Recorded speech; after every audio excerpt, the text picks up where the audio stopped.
this is an example how a um, risk matrix would look like, and this is typically known as a 5 by 5 matrix. So 5 by 5 matrix because of the likelihood and the impact and the level of the level of likelihood and impact that we have, right?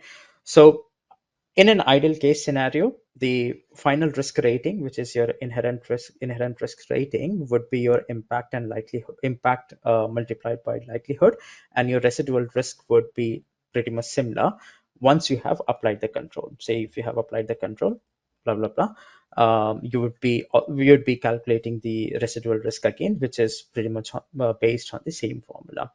Now, from a risk rating matrix perspective, I'm sure some of you would have already worked on these, or some of you have already seen these, right? So the likelihood and the impact are categorized into 5 parts. So the likelihood is usually categorized, and this is purely from an industry perspective as well, from a practicality perspective too.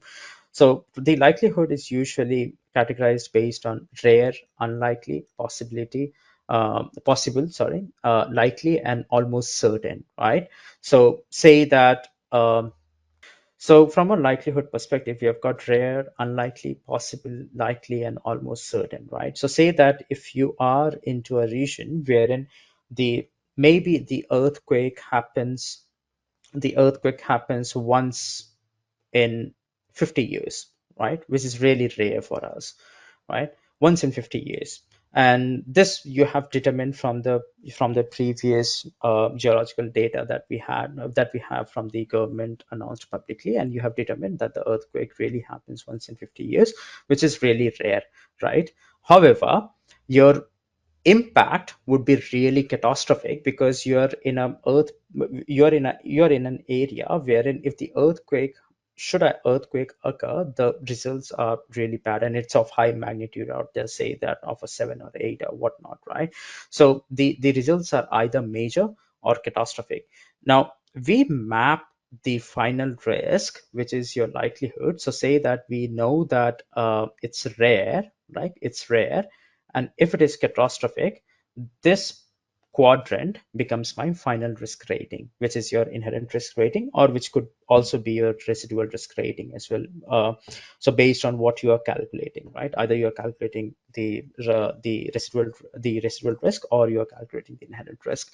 So this is how the mapping happens in a real-time basis as well, right? Now, if you see here, this matrix would determine, it's mostly from a qualitative basis, from a qualitative perspective, wherein we are determining the likelihood and impact based on the experience, right? Based on the experience.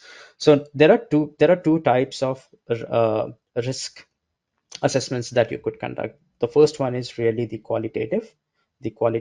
other one is to quantify, right? So you could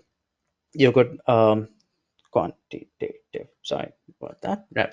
All right. So the first one is really the qualitative, which is based on the experience that people bring in within the organization, based on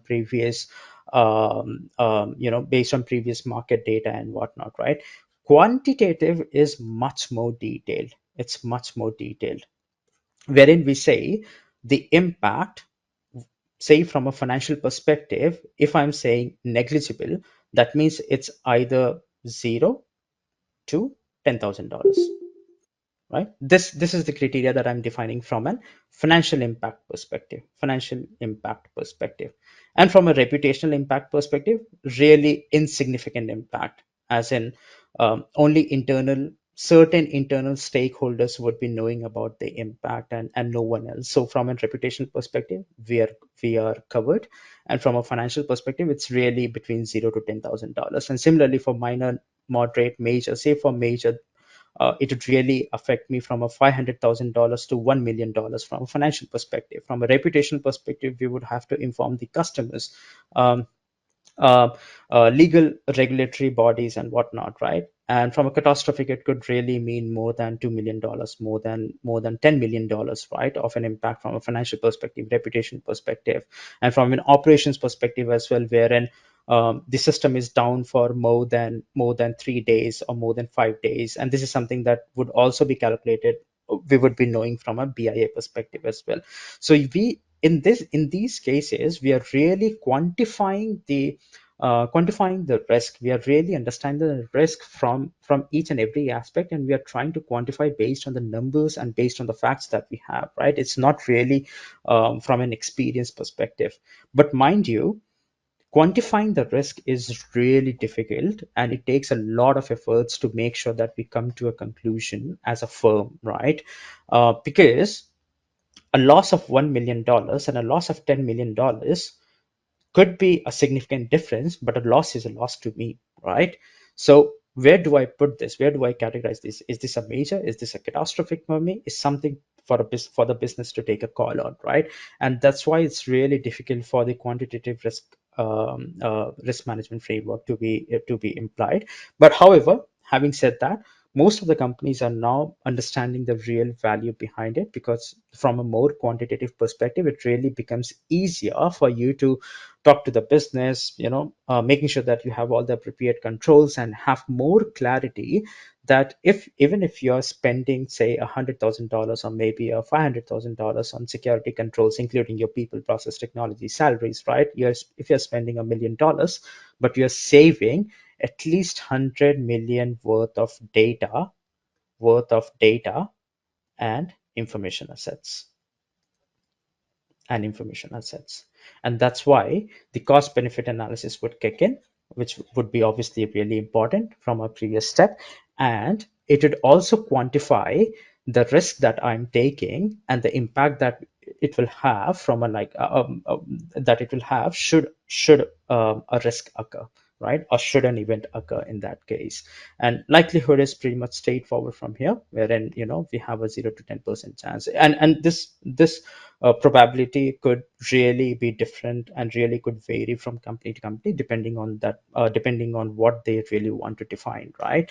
So from a risk assessment perspective, I've got two Excel sheets with me, wherein the first one is on the qualitative, that we would be discussing on that, and the second one is really quantitative, wherein we would be looking more detailed analysis on what would be my financial impact, what would be my reputational impact, right? And those sort of definitions, narrowed down definitions, I would say, right?